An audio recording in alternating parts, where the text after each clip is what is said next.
Video yathu lero tionesana mmene tingayikire lyric pa chithunzi pathu pogwiritsa ntchito TikTok ngati mmene ikuonekera.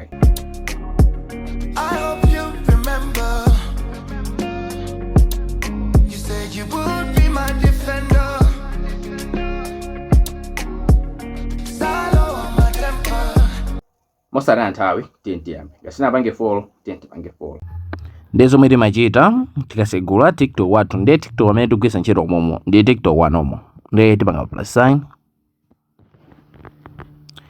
Kenako mutha kusankha kuti ikhale pa maseconds komano ifua ine ndifuna ikhale photo ndi ndisiya pa photo bomba. Kenako ndipanga click apa ndi ndisankha photo iyi. Kenako ndipanga next. Ndi mwachitsanzo mwina nyimbo ndi imene iyi tifuna tiyikire caption. Komano uku kumakhala ndi ma limitations. Ndo kuti nyimbo zina zikakhala za copyright siziteka kuti tipange zimenezo. Mwachitsanzo ngati iyi ku player tikapanga apa pa edit musimu malo mokuti ibwerese caption amakhala ozimirira choncho. Sonze ukampaka click choncho amakana kuti couldn't generate caption due to copyright restrictions. Ndi timayenera tipange back tikasankhe nyimbo imene si ya copyright. Ndi nyimbo za copyright nthawi zambiri zokuti si za copyright nzosowa uku. Mwina at least ikakhala kuti mwina ndi caption yokuti umayankhula mwina chizungu cause chichewaso uku kusikwenikweni kwambiri chizungu chimene chimaphwika kuti chipange generate. Ndi tingopanga adi nyimbo iliyonse tingotenga kayake okay yokuti sana itose ngati nyimbo. Kenako tipita ku edit kuja mene muyionera apa caption ucha wawala sonza kuti itakutheka. Ndi tingoyikwezabe kuti at least ipondebe ka 20 seconds. Yeah, like choncho ndi chomwe tichite apa ndikupanga apa pa caption. Ndi kuti apo tidikira kuti pange generate. Ngati apo titha kuplay ati ione kuti zikutheka adi.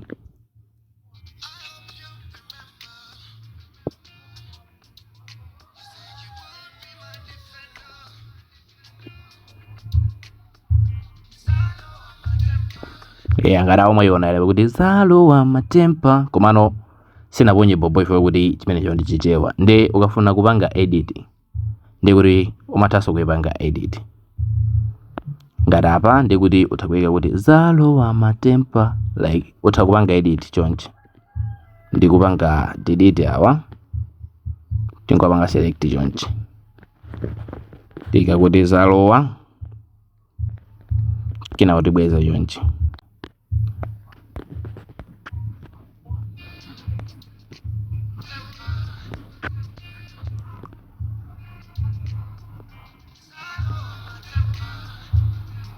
Kati mwene muyioneramo zokuti itayikonza ndi yakhala yachichewa chachikulu chimakhala kuti uzikonzamo komano yachizungu imamenya yonse wanikiki sivutaso. Ukamaliza umapanga next. Basi ukapanga next utakuiposta olo utakangoipanga post kupanga back ndi kuipanga save kukhalale kwako. Ngati ufuna kuti ma videos ngati amene wawa asamakuphonye osayiwala kupanga follow. Tiye tionanso video yotsatira.